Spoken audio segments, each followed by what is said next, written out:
প্রভাতী গণিত ক্লাস 8 অনুশীলনী 1.1 বি নম্বর দাগের অঙ্কগুলো আজকে আমরা আলোচনা করব। 1 নম্বরে বলেছে দুটি সংখ্যার যোগফল 360, সংখ্যা দুটির অনুপাত 4:5 হলে সংখ্যা দুটি নির্ণয় করো। ধরে নিচ্ছি সংখ্যা দুটো হলো 4x এবং 5x, সংখ্যা দুটির যোগফল ইকুয়াল টু 360 বলে দেওয়া আছে, এটা প্রদত্ত। এবার সংখ্যা দুটো কি ধরেছিলাম 4x আর 5x, তাদের যোগফল, তাই এখানে প্লাস চিহ্ন হলো ইকুয়াল টু 360।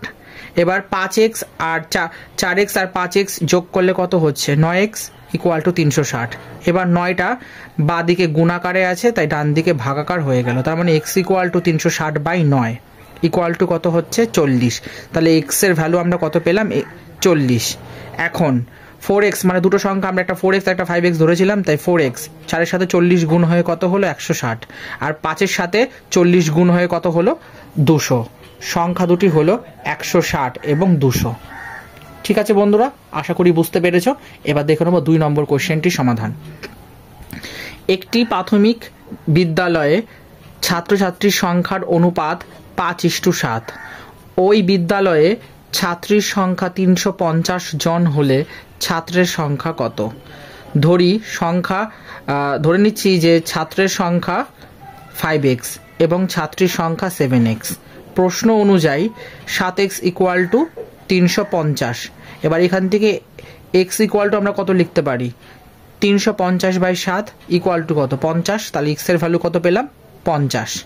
এখন ছাত্রের সংখ্যা কত ধরেছি 5x, তাই 5-এর সাথে 50 গুণ করে কত হচ্ছে 250।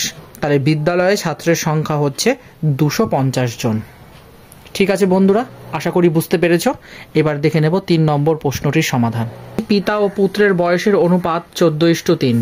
পিতার বয়স 56 বছর হলে পুত্রের বয়স কত? ধরে নিচ্ছি পিতার বয়স 14x এবং পুত্রের বয়স 3x। শর্তানুযায়ী 14x equal to 56, x equal to 56/14 equal to 4, সুতরাং x ইকুয়াল টু 4। পুত্রের বয়স 3x ইকুয়াল টু 3-4 কত হচ্ছে 12, পুত্রের বয়স 12 বছর। বোঝা গেল বন্ধুরা। দেখে নেব 4 নম্বর প্রশ্নের সমাধান। 18 ক্যারেটের 20 গ্রাম সোনার গহনায় সোনা ও খাদের অনুপাত 3:1 হলে ওই গহনায় কি পরিমাণ খাদ আছে? ধরে নিচ্ছি সোনার গহনার মোট ওজন 20 গ্রাম, সোনা ও খাদের অনুপাত 3:1 বলে দেওয়া আছে। এখন গহনার মধ্যে সোনার অংশ হবে 3/3+1 into 20 equal to 3/4 into 20 equal to কত হচ্ছে 15 গ্রাম, এবং খাদের অংশ হবে 1/3+1 into 20 equal to 1/4 into 20 equal to 5 গ্রাম। গহনার মধ্যে খাদের পরিমাণ 5 গ্রাম ছিল। ঠিক আছে বন্ধুরা, দেখে নেব 5 নম্বর প্রশ্নটির সমাধান। একটি ছাত্রাবাসে 50 জন ছাত্রের 26 দিনের খাদ্য মজুত আছে। নতুন করে আরও 15 জন ছাত্র ওই ছাত্রাবাসে যোগদান করলে মজুত খাদ্য কতদিন চলবে? ধরে নিচ্ছি ছাত্রাবাসে 50 জন ছাত্রের জন্য 26 দিনের খাদ্য মজুত আছে। মোট খাদ্য কত? 50-এর সাথে যদি 26 গুণ করি তাহলে 1300 ছাত্রদিন। ঠিক আছে, ছাত্রদিনের অর্থ হচ্ছে যে 1300 দিন খাদ্য ছাত্রছাত্রীদের চলবে। ঠিক আছে বন্ধুরা, নতুন 15 জন ছাত্র যোগ হলে মোট ছাত্র ইকুয়াল টু কত 50 + 15 ইকুয়াল টু 65 জন। এবার আমাদের যেহেতু দিন সংখ্যা বার করতে দিয়েছে, তাই আমরা মোট খাদ্য বাই মোট ছাত্র দিয়ে ক্যালকুলেশন করলে আমরা দিন সংখ্যা পেয়ে যাবো 1300/65 ইকুয়াল টু কত 20 দিন। বোঝা গেল? মজুদ খাদ্য 20 দিন চলবে, এটা হচ্ছে আমাদের উত্তর। আমি তোমাদেরকে যেভাবে রিপ্রেজেন্ট করে দিচ্ছি বা যেভাবে অঙ্কগুলোকে ধরে ধরে সমাধান করিয়ে দিচ্ছি, বুঝিয়ে দিচ্ছি, তোমরা যদি পরীক্ষার খাতায় সেইভাবে সেগুলোকে রিপ্রেজেন্ট করতে পারো তাহলে এখানে তোমরা পুরো নম্বর কিন্তু পেয়ে যাবে বন্ধুরা। ঠিক আছে, দেখে নেব 6 নম্বর প্রশ্নটির সমাধান। তোমার জন্মদিনে তোমার মা যে পায়েস রান্না করেছেন তাতে গুঁড়ো দুধ ও চিনির অনুপাত 3:2। পায়েস তৈরি করতে গিয়ে যদি তোমার মা 4 কেজি চিনি ব্যবহার করে থাকেন তবে কি পরিমাণ গুঁড়ো দুধ তিনি ব্যবহার করেছিলেন? ঠিক আছে বন্ধুরা, গুঁড়ো দুধ ও চিনির অনুপাত যেহেতু টু বলে দেওয়া আছে। ধরে নিচ্ছি গুঁড়ো দুধের পরিমাণ 3 কেজি এবং চিনির পরিমাণ 2x কেজি। মানে গুঁড়ো দুধের পরিমাণ হচ্ছে 3x কেজি আর চিনির পরিমাণ হচ্ছে 2x কেজি। ঠিক আছে, যেহেতু চিনির পরিমাণ 4 কেজি বলে দেওয়া আছে, তার মানে 2x = 4 লেখা আছে, তাহলে x = 2, সুতরাং x = 2। এখন গুঁড়ো দুধের পরিমাণ 3x = 3 × 2 = 6 কেজি। আমার মা 6 কেজি গুঁড়ো দুধ ব্যবহার করেছিলেন। যখনই প্রশ্নতে তোমার বা তোমাদের বলে কিছু থাকবে, তখন উত্তর লেখার সময় সেখানে আমার হয়ে যাবে। ঠিক আছে বন্ধুরা, নাহলে কিন্তু পরীক্ষায় মার্কস কাটা যাবে। দেখে নেব 7 নম্বর প্রশ্নটির সমাধান। একজন শেয়ার ট্রেডার প্রতিদিন 9,000 টাকা মূলধন বিনিয়োগ করে 450 টাকা লাভ করেন। তাকে প্রতিদিন 600 টাকা লাভ করতে হলে কত টাকা বিনিয়োগ করতে হবে? ঠিক আছে বন্ধুরা, এবার লাভের হার ইকুয়াল টু কত হচ্ছে? লাভ বাই বিনিয়োগ ইন্টু 100, এটা আমরা জানি। যেখানে বলে দেওয়া আছে লাভ ইকুয়াল টু 450 টাকা আর বিনিয়োগ ইকুয়াল টু 9,000 টাকা।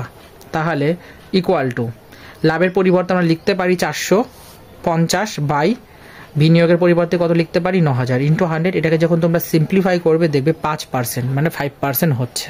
ঠিক আছে, এবার ধরে নিচ্ছি নতুন বিনিয়োগ সমান সমান x টাকা, তাহলে লাভ ইকুয়াল টু কত হয়? লাভের হার ইন্টু x বাই 100, তাহলে লাভের হার কত? 5%, তাই 5 × x বাই 100 হলো। 5x = কত? 60,000 টাকা বা x = কত হচ্ছে? 12,000 টাকা। বোঝা গেল বন্ধুরা? নর্মাল সিম্পলিফিকেশন, আর যেমন করে সমাধান করতে হয় সেরকমভাবে করা হয়েছে। শেয়ার ট্রেডারের প্রতিদিন 600 টাকা লাভ করতে হলে তাকে 1200 টাকা বিনিয়োগ করতে হবে। এটাই হচ্ছে উত্তর। দেখে নেব বন্ধুরা 8 নম্বর প্রশ্নটির সমাধান। একটি ক্রমিক সমানুপাতের প্রথম ও তৃতীয় পদ দুটি যথাক্রমে 4 ও 16 হলে সমানুপাতিটি গঠন করে দেখাও। তার আগে বন্ধুরা আমি বলতে চাইব, যদি আজকের এই সেশনটা তোমাদের ভালো লাগে তাহলে অতি অবশ্যই একটা লাইক করে দিও। আর এরকমই প্রভাতী গণিত বইয়ের প্রতিনিয়ত অনুশীলনীগুলোর সমাধান পেতে চ্যানেলটাকে সাবস্ক্রাইব করে পাশে থাকো। আর তোমাদের যদি কোনো রকম প্রশ্ন বা ডাউট থাকে তাহলে তোমরা সেটা আমাকে কমেন্টে জানাতে পারো। ঠিক আছে বন্ধুরা, তাহলে ধরে নিচ্ছি ক্রমিক সমানুপাতের প্রথম পদ a1 = 4 এবং তৃতীয় পদ a3 = 16। এবার ক্রমিক সমানুপাতি মানে হচ্ছে পরপর, মানে ধারাবাহিকতা ব্যাপারটা এখানটাতে আসবে। ঠিক আছে, এবার ক্রমিক সমানুপাতের সমাধানের একটা সূত্র আছে, সেটা কি? an = a1 plus n-1 into d। এখানে d হলো সাধারণ পার্থক্য। ঠিক আছে, সাধারণ পার্থক্য মানে কোন সাধারণ পার্থক্যের কথা বলা হচ্ছে? দুটো সংখ্যার। ঠিক আছে, যে ডিফারেন্সটা সেটার কথা বলা হচ্ছে। তৃতীয় পদ a3 = a1 প্লাস 2d। কেন? কারণ n এর পরিবর্তে যদি তোমরা 3 রাখো তাহলে 3-এর থেকে একবার দিলে কত হয়? 2, আর 2-এর সাথে d গুণ করলে কত হয়? 2d। বোঝা গেল বন্ধুরা? যেহেতু a1 = 4 বলে দেওয়া আছে আর a3 = 16 বলে দেওয়া আছে, তাই 16 = 4 প্লাস 2d। এখান থেকে আমরা d অনায়াসে ক্যালকুলেশন করে কত পাচ্ছি? 6। ঠিক আছে বন্ধুরা, মানে 6 × 2 = 12, তাই 6। তাহলে প্রথম পদ a1 = 4। ঠিক আছে বন্ধুরা, এইটুকুনি আশা করি বুঝতে পেরেছ। এরপরে দ্বিতীয় পদ মানে a2 মানে a1 প্লাস d। ঠিক আছে, এবার a1 এর ভ্যালু তো 4 বলে দেওয়া আছে আর d এর ভ্যালু কত পেলাম? 6, তাই 4 আর 6 কত হচ্ছে? 10। তৃতীয় পদ a3 = এটা 16। কেন 16? কারণ এটা প্রদত্ত, যেহেতু কোশ্চেন এটা বলে দেওয়া ছিল। এবার চতুর্থ পদ a4 = a1 প্লাস 3d। এবার a1 প্লাস 3d, তারপর a1 প্লাস d। এই জিনিসগুলো কি করে হচ্ছে তোমরা আশা করি এইটুকুনি পোর্শন থেকে বুঝতে পেরেছ। একটা বার করে দেখিয়ে দিয়েছি আর বাকিগুলো দেখাইনি। ওইগুলো তোমাদের যদি কোনো ডাউট থাকে তাহলে তোমরা নিজেরা এইভাবে খাতার মধ্যে করে দেখতে পারো যে কি করে এই জিনিসগুলো হচ্ছে। এরপরেও যদি তোমাদের এই জায়গাটা বুঝতে অসুবিধা হয় তাহলে তোমরা অতি অবশ্যই আমাকে কমেন্টে জানাতে পারো। ঠিক আছে, তো এটাকে যখন তোমরা ক্যালকুলেশন করবে দেখবে 22 হচ্ছে। পঞ্চম পদ মানে a5 কত হচ্ছে? a1 plus 4d। এবার এটাকে ক্যালকুলেশন করো, দেখো 28 হচ্ছে। তাহলে সুতরাং ক্রমিক সমানুপাতির গঠন হবে, সেকেন্ড ব্র্যাকেটের মধ্যে লিখে দিয়েছি 4, 10, 16, 22, 28, ডট ডট করে এরকম করে স্বাভাবিক সংখ্যা চলতে থাকবে। ঠিক আছে বন্ধুরা, দেখে নেব 9 নম্বর কোশ্চেনটির সমাধান। এবার 9 নম্বর দাগে বলেছে এ বি সির মধ্যে 6,300 টাকা এমনভাবে ভাগ করে দাও যাতে এ বি এর 3/5 অংশ এবং বি সি এর দ্বিগুণ টাকা পায়। ঠিক আছে, আমরা ক্লাস 8-এর পার্ট 1 ভিডিওতে অনুশীলনী 1.1-এর দেখবে এ নম্বর দাগে সঠিক উত্তরটি নির্বাচন করো 1 থেকে 20খানা অঙ্ক ছিল। ঠিক সে অঙ্কগুলো আমরা পার্ট 1-এ ধাপে ধাপে সমাধানগুলো দেখেছি যে কি করে সঠিক উত্তর নির্বাচন করতে হয়। আজকের এই ক্লাস অর্থাৎ পার্ট 2 ভিডিওতে আমরা বি নম্বর দাগের যে নিচে সমস্যাগুলো সমাধান করো এই সেকশনটা নিয়ে আলোচনা করছি। ঠিক আছে, এবার এই সেকশনে 29টা অঙ্ক রয়েছে। ঠিক আছে, আজকের ক্লাসে আমি যতটা পারছি করিয়ে দিচ্ছি, আর বাকি যেগুলো থাকবে এরকম করে পার্ট 3 পার্ট 4 করে আমরা এই 29টা অঙ্ককে কমপ্লিট করব। ঠিক আছে বন্ধুরা, যাই হোক আমরা অঙ্কটাতে আমরা চলে আসি। এখানে বলছে আমরা জানি a plus B plus C equal to কত, 6,300। এবার এ বি এর 3/5 অংশ অর্থাৎ a ইকুয়াল টু 3/5, বি হচ্ছে, আবার বি সি এর দ্বিগুণ টাকা পায় অর্থাৎ বি ইকুয়াল টু 2c হচ্ছে।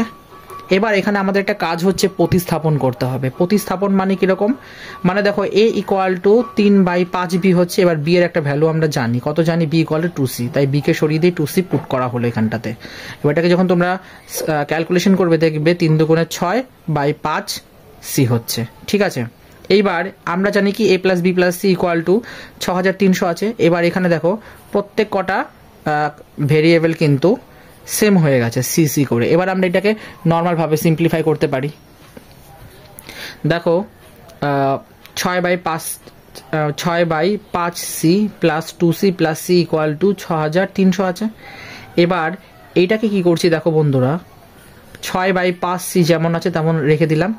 এবার দেখেন 2 ছিল তো, 5 দিয়ে 10কে যদি কাটো দেখো 2c ঘুরে ফিরে আসছে, 5/5কে কাটো দেখো 1c চলে আসছে। মানে 2c আর সিটাকে এমনভাবে রিপ্রেজেন্ট করেছি যাতে হরগুলো আমি সেম করতে পারি। ঠিক আছে, আর 6,300 যেমন ছিল তেমন লিখে দিলাম। এবার যেহেতু হরগুলো সব সমান তাই লসাগু নিলে 5ই থাকবে। এবার 10, 6, 5 এগুলোকে যোগ করো, দেখো কি হবে, 21 হচ্ছে। আর সি যেমন ছিল তেমন লিখে দিলাম, ইকুয়াল টু 6,300 যেমন আছে তেমন রেখে দিলাম। এবার এটাকে বজ্রগুণন হচ্ছে, ক্রস মাল্টিপ্লাই। বজ্রগুণন তোমরা ক্লাস 9-এ বিস্তারিতভাবে শিখবে। ঠিক আছে, কেন বজ্রগুণন, মানে এটা ক্রস মাল্টিপ্লিকেশন হচ্ছে, মানে কোনাকুনি ব্যাপারটা। তো 6,300 তলায় কিছু নেই, মানে একটা 1 আছে। এবার কোনাকুনি ব্যাপারটা করলে কি হচ্ছে, 21c ইকুয়াল টু কত হচ্ছে, 6,300 ইন্টু 5 হচ্ছে। যখন এটাকে তোমরা গুণ করবে দেখবে 31,500 হচ্ছে। ঠিক আছে, এইবার এখান থেকে কি করব দেখো, এবার 21টা তো মানে সি এর সাথে গুণাকারে আছে, তাই এই পাশে কি হলো, ডান পাশে গিয়ে ওটা ভাগাকার হয়ে গেল। এবার 31,500কে যখন তোমরা 21 দিয়ে ভাগ করবে বা কাটাকাটি করবে দেখবে 1500 হচ্ছে। তার মানে সি ইকুয়াল টু কত পেলাম আমরা, 1500। এবার সি এর ভ্যালু আমরা পেয়ে গেলাম। এবার বি এর ভ্যালু আমাদের বার করতে হবে। বি ইকুয়াল টু কত জানি আমরা, 2c। তাই সি এর ভ্যালু কত পেলাম, 1500, তাই 2 এর সাথে 1500 গুণ করলে কত হচ্ছে, 3000। এ ইকুয়াল টু 6/5 সি জানি, সি এর ভ্যালু কত জানি আমরা, 1500। এটাকে যখন আমরা সিম্পলিফিকেশন বা সরল করছি তখন কত পাচ্ছি, 1800। ঠিক আছে বন্ধুরা, এরপর দেখো এ বি সি এর মধ্যে টাকা ভাগ হবে। এর অংশ কত হচ্ছে, 1800 টাকা আমরা যে বার করলাম, আর বি এর অংশ কত হচ্ছে, 3000 টাকা বার করেছি, আর সি এর অংশ কত হচ্ছে, 1500 টাকা, যেটা আমরা সমাধান করে পেয়েছি। এটাই হচ্ছে আমাদের নির্ণীয় উত্তর। ঠিক আছে বন্ধুরা, দেখে নেব 10 নম্বর প্রশ্নটির সমাধান। তোমার বাবাকে একটি কাজের জন্য জাপান দেশে যেতে হবে। 1 ভারতীয় টাকা রুপি ইকুয়াল টু 1.87 জাপানি ইয়েন হয়। তার মানে ভারতের 1 টাকা হচ্ছে জাপানে 1.87 ইয়েন হয়। জাপানে গিয়ে তোমার বাবা 93,500 ইয়েন খরচ করলেন। ভারতীয় মুদ্রায় তোমার বাবার খরচের পরিমাণ সমানুপাতের সাহায্যে নির্ণয় করো। ঠিক আছে বন্ধুরা, তো এই অঙ্কটা আমি স্টেপ বাই স্টেপ করে দিয়েছি। দেখো বলছে আমার বাবার জাপানে খরচ করার টাকা 93,500 ইয়েন ছিল। এক ভারতীয় টাকা সমান, যেহেতু প্রশ্নে বলে দেওয়া আছে 1.87 জাপানি ইয়েন, তাহলে 1 ইয়েন সমান কত হচ্ছে? 1/1.87 ভারতীয় টাকা। এখন 93,500 ইয়েন ইকুয়াল টু কত ভারতীয় টাকা? এটাই তো আমাদের প্রশ্ন। আমি এটাকে তোমাদের বোঝার সুবিধার জন্য থার্ড ব্র্যাকেটের মধ্যে লিখে দিয়েছি। তোমরা চাইলে পরীক্ষার সময় এই পোর্শনটা নাও লিখতে পারো। ঠিক আছে, এটা আমি তোমাদের বোঝার জন্য দিয়েছি।